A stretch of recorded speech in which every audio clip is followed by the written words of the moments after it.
Good morning once again dear students. आज हम लोग कोऑर्डिनेट ज्योमेट्री को स्टडी करेंगे। तो सबसे पहले इसका बेसिक्स जान जाते हैं कि आखिर कोऑर्डिनेट ज्योमेट्री होता क्या है। तो सबसे पहले कोऑर्डिनेट ज्योमेट्री के लिए सबसे पहले आपको जानना पड़ेगा कि ये जो कार्टेशियन प्लेन है, ये पूरा कार्टेशियन प्लेन है जिस पर ये वाला जो हॉरिजॉन्टल लाइन है ये एक्स एक्सिस है और जो वर्टिकल लाइन है ये वाई एक्सिस है। तो इसको हम लोग वाई और वाई डैश से दिखाते हैं, इसको हम लोग एक्स और एक्स डैश से दिखाते हैं। ये पॉइंट जो होता है ये ऑरिजिन कहलाता है। ऑरिजिन का मतलब कोई भी नंबर लाइन का जो स्टार्टिंग है वो यहीं से ऑरिजिनेट होता है और इस तरफ यानी वर्टिकली ऊपर की तरफ जाता है और नीचे की तरफ जाता है। ये इधर जाता है और ये दिस साइड ये ट्रैवल करता है। तो इसमें जो कोऑर्डिनेट होता है वो हम बताएंगे बाद में। चलिए इसके बाद क्या होता है, ये 1 2 यहां पर 0 होता है, मतलब x के लिए 0 होता है। ये 1 2 3 4 और ये एरो किया हुआ है, मतलब ये इनफाइनाइट तक जाते रहेगा। और यहां पर होता है -1 -2 -3 -4 और यहां पर ये इनफाइनाइट तक जाएगा। इस तरफ क्या होगा तो 1 2 3 4 5 इस तरह से ऊपर की तरफ जाएगा और यहां पर ये माइनस में निगेटिव नंबर्स में ये नीचे की तरफ जाएगा।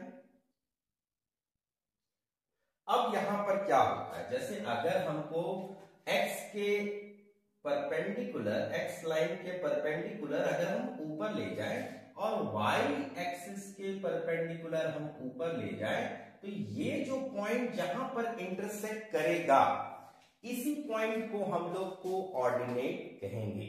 तो इसमें जो ये वाला जो लाइन जो परपेंडिकुलर x एक्सिस के जा रहा है ये x पॉइंट हो गया और ये जो y के परपेंडिकुलर जा रहा है वो मेरा y एक्सिस के परपेंडिकुलर y पॉइंट हो गया।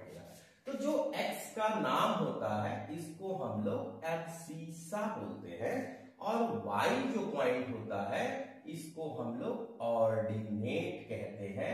और ये जो पॉइंट x और y को साथ में लिखा जाता है तो इसी को हम लोग कोऑर्डिनेट कहते हैं। अब यहां पर x क्या है तो 3 है, y क्या है तो 3 है, ये दोनों हो गया। अगर ये पॉइंट इधर में होता, इस साइड होता, तो ये जो पॉइंट होता ये x जो हो गया वो 2 हो जाता और y जो है वो माइनस हो जाता। तो इसमें कोऑर्डिनेट हो जाता 2 और -1। यहां पर जब ऊपर की तरफ जा रहा है तो x और y क्या होता है तो 3 और 3 दोनों 3 3 होता है। अगर मान लीजिए x एक्सिस पर ही पॉइंट है, बहुत सारे क्वेश्चंस में देता है कि पॉइंट ऑन x एक्सिस, तो x एक्सिस पर है तो x तो मेरे को दिख रहा है -3, लेकिन y देखिएगा तो y एक्सिस पर ये लाइन 0 आ रहा है तो ये 0 हो जाएगा। अगर आपको अननोन पॉइंट देता है या अगर कोई पॉइंट है which is lie on the x axis तो अब आप क्या मानिएगा, पॉइंट अगर आप लिखना चाहते हैं तो इसको लिख लीजिए पॉइंट ऑन x एक्सिस तो क्या होता है तो x और 0 होता है। अगर आप पॉइंट अगर आप लिखना चाहते हैं y एक्सिस पर, अगर ये पॉइंट है मेरा ये y एक्सिस पर है तो पॉइंट ऑन y एक्सिस जो हो जाएगा वो हो जाएगा 0 और y हो जाएगा। तो ये मेरा पॉइंट्स हो गया। इस जो एक कार्टेशियन प्लेन है, ये जो लाइन है, ये जो एक्सिस है, एक्सिस 2 है, एक आपको हॉरिजॉन्टल है, एक मेरा वर्टिकल है। तो ये कार्टेशियन प्लेन को 4 पार्ट में डिवाइड करता है। ये जो हो जाता है ये फर्स्ट क्वाड्रेंट कहलाता है, ये सेकंड क्वाड्रेंट कहलाता है, ये थर्ड कहलाता है और ये फोर्थ क्वाड्रेंट कहलाता है। तो ये सारा चीज जो है कोऑर्डिनेट पॉइंट में आपको बहुत ही इंपॉर्टेंट है, ये जानना है कि ये पॉइंट्स कहां पर होंगे। अगर आपको पॉइंट्स को अगर आपको पता होगा तो क्वेश्चन बनाना आसान होगा। तो सबसे पहले इस चैप्टर में ये सारा चीज तो आप जान गए, एक्स एक्सिस को एब्सिसा, वाई को ऑर्डिनेट और दोनों को साथ साथ लिखा जाए तो ये कहलाता है कोऑर्डिनेट। चलिए अब इसमें जो आप लोग को क्लास 10th में जो सबसे पहला चीज पढ़ना है, अगर 2 पॉइंट दिया हुआ है, अगर मान लेते हैं एक x है एक y है, दोनों का कोऑर्डिनेट दिया है 2 और 4 है, 3 और -2 है, अगर ये दोनों पॉइंट दिया है तो यहां से यहां तक का डिस्टेंस क्या होगा, तो आप लोग कैसे निकालेंगे, तो डिस्टेंस निकालने का फॉर्मूला होता है √x2 - x1 का whole square plus y2 - y1 का होल स्क्वायर। तो अब इसको सॉल्व कैसे करेंगे, आपके पास 2 पॉइंट है, आप ये जो पॉइंट है, ये 2 पॉइंट है, इसको आप x मान लीजिए और इसको y मान लीजिए। इसमें आप क्या करिए, तो ये भी x है और y है, तो इसमें आप आइडेंटिफाई करने के लिए x1 और y1 मान सकते हैं, ऐसा नहीं है कि वही x1 y1 है, आप इसको भी कंसीडर करके बना सकते हैं। तो ये मेरा x2 है और y2 है। तो अब इस फॉर्मूला को हम इस पर रखेंगे कैसे, तो x2 मेरा क्या चीज है, तो मेरा 3 है, तो हम 3 रख दिए, x1 क्या है 2 है, तो 2 रख दिए। अब यहां पर क्या हो गया y2, तो y2 क्या है -2 है, और यहां पर क्या है 4 है, स्क्वायर हो गया। अब इसमें एक चीज आप लोग ध्यान दीजिएगा, अगर गलती हो गया, अगर ये चीज उलट गया, अगर आपको लग रहा है कि नहीं मेरा गलती से x1 लिखा गया क्योंकि ये स्क्वायर है, तो आप इसको पलट भी दीजिएगा, यानी कि अगर इसको हम लिख देते हैं 4 माइनस और -2, तब भी मेरा आंसर सेम आएगा क्योंकि इसके ऊपर में स्क्वायर लगा होगा। तो आप इसको सॉल्व कीजिएगा, तो यहां पर आ जाएगा 1 का स्क्वायर, यहां पर आ जाएगा 6 का स्क्वायर। 6 कैसे आया, तो ये 4 था, ये माइनस माइनस यानी कि +2 हो गया, तो 4 + 2 6 हो गया। तो आपका आंसर क्या आ जाएगा, ये 1 हो गया, ये 36 हो गया, तो √37 हो गया। यही मेरा इसका डिस्टेंस आ गया। अब देखिए इसमें जो डिस्टेंस आप निकालना सीखे, तो अब आपको क्वेश्चन अलग अलग तरीके से डिस्टेंस से ही रिलेटेड आएगा। जैसे आपको 4 पॉइंट दिया रहेगा, ए है, बी है, सी है, डी है, ये चारों पॉइंट का कोऑर्डिनेट दे देगा। अब आपको बताना होगा कि क्या ये स्क्वायर है, क्या कोऑर्डिनेट जो है स्क्वायर का कोऑर्डिनेट है। तो आप कैसे कीजिएगा, सबसे पहले यही चीज का इस्तेमाल करके जो आप यहां पर सीखे, इसी चीज का इस्तेमाल करके आप ए बी निकाल लीजिए। फिर इसके बाद क्या कीजिए, तो आप BC निकाल लीजिए। फिर आप क्या कीजिएगा, तो DC निकाल लीजिए। फिर क्या कीजिएगा, तो AD निकाल लीजिए। तो अगर आप देखिएगा लास्ट में कि AB के बराबर BC आ गया, BC के बराबर CD और CD के बराबर AD आ गया। अगर सब साइड बराबर हो जाता है तो आप लोग क्वाड्रिलेटरल का आप लोग प्रॉपर्टी जानते हैं कि सब साइड बराबर हो गया तो आपका स्क्वायर नहीं हुआ, ये हुआ पैरेललोग्राम, ये हुआ रोम्बस, नॉट पैरेललोग्राम। ठीक है, तो अब यहां पर अब आपको स्क्वायर प्रूफ करना था, तो स्क्वायर प्रूफ करने के लिए आपको एक चीज और करना पड़ेगा, ये दोनों डायगोनल भी इक्वल करना पड़ेगा, यानी AC बराबर BD आपको करना पड़ेगा। तो अगर मान लीजिए सब साइड बराबर हो गया, डायगोनल भी बराबर हो गया, तो आप लिखिएगा कि ABCD are the coordinate of square. तो ये एक डिस्टेंस रिलेटेड क्वेश्चंस जो होगा वो ऐसे ही बनेगा। अगर आपको क्वेश्चन आता है इक्वी डिस्टेंस क्या होता है, अगर ये A है और 2 पॉइंट है, X है और Y है, इक्वी डिस्टेंस का मतलब क्या होता है, तो AX बराबर AY। तो आप इसको भी रख करके सॉल्व कीजिएगा, तो जो भी आपको मिसिंग टर्म्स दिया होगा, हो सकता है कि ये x नहीं दिया हो या y नहीं दिया हो या पूरा कोऑर्डिनेट नहीं दिया होगा, तो उसके सर्कमस्टांसेस के अनुसार हम लोग उस तरीके से सॉल्व करेंगे। तो आप इसको सॉल्व कीजिए, अगर कहीं दिक्कत आता है तो आप मैसेज बॉक्स में आप कमेंट कीजिए, हम उसको सॉल्यूशन बना करके आपको हम उसमें डाल देंगे, वीडियो में डाल देंगे। चलिए, अब ये तो मेरा क्या था, डिस्टेंस फॉर्मूला। अब हम लोग क्या करते हैं, डिस्टेंस फॉर्मूला के बाद आपको क्या पढ़ना है, तो सेक्शन फॉर्मूला पढ़ना है। तो हम सेक्शन फॉर्मूला चलिए अब हम लोग देखते हैं। तो सेक्शन फॉर्मूला क्या होता है, तो चलिए अब हम लोग सेक्शन फॉर्मूला से रिलेटेड क्वेश्चन बनाते हैं।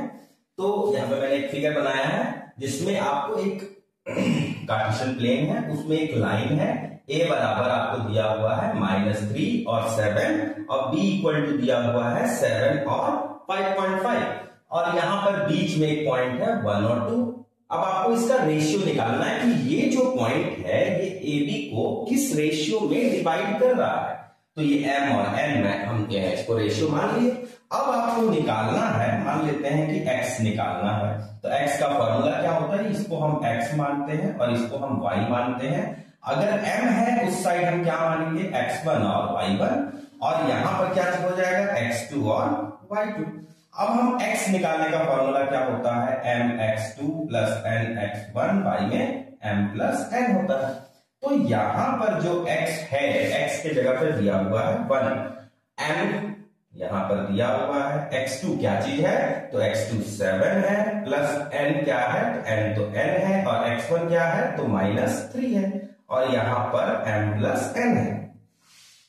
तो अब हम लोग क्या करेंगे, तो यहां नीचे में आपको दिया हुआ है m प्लस n, इसको उठा के हम इधर लाते हैं, तो यहां पर m प्लस n हो जाता है।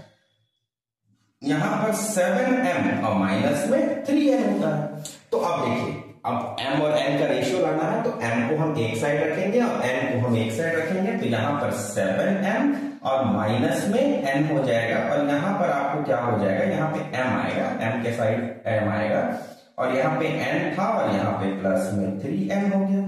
तो यहां पर हो गया 4n और यहां पे हो गया 6m हो गया। तो हमको रेशियो क्या लाना था, m रेशियो n। तो हमको यहां पर क्या करना है, क्योंकि यहां पे दिया है 4n 6m, तो यहां पर m बाई n को हम नीचे लेके आ गए, तो यहां पर 4 है, नीचे में 6 हो गया। अब मेरा इसको सिंप्लीफाई कर दीजिए, तो क्या हो जाता है 2 और 3। तो m रेशियो जो n है वो आपको 2:3 हो जाता है। तो देखिए सिंपल था, बहुत आसान था। चलिए अब हमको अगर मान लेते हैं कि अगर इस तरह से क्वेश्चन नहीं आता, अगर रेशियो निकालना नहीं आता है, कोई मिसिंग टर्म्स दिया हुआ है, उस मिसिंग टर्म्स को निकालना है, तो m और n का जो वैल्यू है वो दिया हुआ है, यहाँ पे 2 है, यहाँ पर 3 है और यहाँ पर जो y2 था ये y2 नहीं दिया हुआ है, ये y को हमने y लिखा। चलिए अब इसको हमको फाइंड करना, तो हम कैसे करते हैं, चलिए तो आप चाहते हैं तो आप x से भी निकाल सकते हैं। चलिए x का तो फॉर्मूला आप जान गए कि x निकालने का तरीका क्या है। चलिए हम y से निकालते हैं, तो y इक्वल टू क्या होता है, तो my2 प्लस ny1 बाई में m प्लस n। अब हमको y क्या दिया हुआ है, तो 2 दिया हुआ है। अब आप देखिएगा जैसे y का वैल्यू क्या था, -5.5, तो देखिए हमको इसी टर्म को निकालना है। अभी फिलहाल हमको पता नहीं है, लेकिन हमको निकालने के बाद ये मेरा आंसर आ जाएगा। तो मेरा ये 2 दिया हुआ है, यहाँ पर m जो है वो 2 दिया है और y2 क्या दिया है, तो y2 नहीं दिया है, तो हम उसके जगह पे y रख दिए, प्लस n जो है वो आपको 3 दिया है और y1 क्या दिया हुआ है, तो 7 दिया हुआ और नीचे में m plus n। m plus n को हम क्या करते हैं, ये हम लोग इस साइड लाते हैं, तो 2m प्लस 2n, यहां पर क्या होता है, तो 2y होता है, प्लस में क्या होता है 21 होता है। m और n का जो वैल्यू था हम तो यहां भी पुट कर सकते हैं, लेकिन यही कर दीजिए, अच्छा है। यहां पर m बराबर आपको दिया था 2, m बराबर 2 दिया था, n बराबर आपको 3 दिया था, तो यहां पर हो गया 4 प्लस 6 और यहां पर हो गया 2y प्लस 21, तो यहां पे 2y प्लस 21 हो गया। इसके आगे हम क्या करेंगे, इसको 10 हो गया यहाँ पर, इसके आगे हम इसको 10 सॉल्व कर दिए, यहां पर हो गया 2y प्लस में हो गया 21 को हम इस साइड ले आएंगे, 10 माइनस 21। अब यहां पर क्या बचा भाई, तो 2y बचा, यहां पर आया -11, यहां पे आया 2y, तो y इक्वल टू क्या हो गया, -11 बाई 2, तो 5.5 माइनस 5.5, यही तो था y का वैल्यू -5.5 जो मेरा आ गया। चलिए अब हमको ये भी क्वेश्चन हो गया। अब इसको बनाना बहुत ही सिंपल है, आप लोग को है ये ग्राफ जो है, इतना ग्राफ नहीं बनाना है, बाकी आपको प्रोसेस जो है वो इस तरीके से ही चलना। अब इसके बाद क्या आ सकता है, इसके बाद आ सकता है अगर मान लेते हैं कोई लाइन जो है, कोई लाइन दिया हुआ है, अब इसमें सेक्शन फॉर्मूला नहीं दिया हुआ है, आपको रेशियो जो है पता करना है। तो ये लाइन था, लाइन को ये 3 इक्वल पार्ट में डिवाइड करता है, ये a था, ये b था, इसको हम लोग x y मान लेते हैं। तो अगर हमको x का कोऑर्डिनेट निकालना है तो रेशियो कैसे पता करेंगे, तो यहां देखिए कितना पार्ट है, 1 पार्ट है, यहां कितना पार्ट है, 2 पार्ट है, तो मेरा जो रेशियो हो जाएगा, जो x का जो रेशियो आ जाएगा वो 1:2। लेकिन अगर y का कोऑर्डिनेट अगर आपको निकालना है और फॉर्मूला लगाना है, और फॉर्मूला में आपको m और n को आपको दिया नहीं है तो आपको जानना है, तो यहां पर 2 है, यहां पे 1 है, 2:1 हो जाएगा। बहुत सिंपल है। अगर मान लेते हैं कि भाई एक नया फॉर्मूला है, इसमें आपको दिया हुआ है, लेकिन वो कोई नया नहीं है, अगर आपको मिड पॉइंट दिया हुआ है, तो मिड पॉइंट होता क्या चीज है, तो ये है मेरा m, ये मेरा है n, और यहां पर ये मिड पॉइंट है, ये मिड पॉइंट को हम a मान लेते हैं। तो मिड पॉइंट का मतलब होता है कि ये दोनों को ये बराबर बराबर डिवाइड कर रहा है। तो रेशियो जो m और n का जो रेशियो होगा वो 1 और 1 होगा। ये m रेशियो है, ये n रेशियो है, तो क्या हो जाएगा, तो रेशियो हो जाएगा 1:1 हो जाएगा। तो जो x का जो फॉर्मूला हो जाएगा, x और y निकालने का जो तरीका होगा, यहाँ x1 होता है, y1 होता है, यहाँ x2 होता है, y2 होता है। तो जो x का फॉर्मूला था mx2 प्लस nx1, y में m प्लस n, तो यहां पर m भी 1 है, n भी 1 है, तो क्या फॉर्मूला बनेगा, x बराबर क्या हो जाएगा, तो बहुत सिंपल है, m है 1 यानी x2 प्लस x1, y में 2, ये x बराबर निकल जाएगा, मिड पॉइंट है तो। और अगर y निकालना है तो y1 प्लस y2/2, बहुत सिंपल है। अब आपको क्वेश्चन बनाने के लिए मान लीजिए आता है कि अगर एक पैरेललोग्राम दिया हुआ है, यहां दिया हुआ है 2 और 4, यहां दिया हुआ है 6 और 5, और यहां पर आपको इसका डायगोनल एक दूसरे को क्या करता है, तो भाई मिड पॉइंट यानी बाइसेक्ट करता है। तो इसका पॉइंट अगर निकालने के लिए कभी जरूरत पड़ा तो हम इसका पॉइंट कैसे निकालेंगे, तो x इक्वल टू क्या हो जाएगा, तो 2 प्लस 6/2 यानी 8/2 यानी कि 4। अगर y है तो y बराबर क्या हो जाएगा, 4 प्लस 5/2 यानी कि 4.5। इस तरीके से आपको निकल जाएगा। अब इसी से इसके जैसा ही क्वेश्चन जो है आपके बुक्स में दिया हुआ है, आप इसको देखिए और बुक्स का सारा क्वेश्चंस को बनाइए। अगर कहीं दिक्कत होता है तो हम उसको सॉल्व करेंगे, आप मेरे को कमेंट बॉक्स में बताइए। फिलहाल जो 10th के एस्पिरेंट हैं उनके लिए मैं ये शॉर्ट वीडियो बनाया हूं। अगर जो 10th में गए हैं बच्चे, अगर वो भी अगर इस वीडियो को सब्सक्राइब करते हैं, लाइक करते हैं, शेयर करते हैं, तो उनको भी बेनिफिट होगा, क्योंकि अब मैं नए सेशन से इसको अच्छे से हर पॉइंट को वीडियो बनाऊंगा और आप लोग को उससे बेनिफिट होगा और श्योर होगा। चलिए, थैंक यू। सब्सक्राइब कीजिए, लाइक कीजिए, थैंक यू।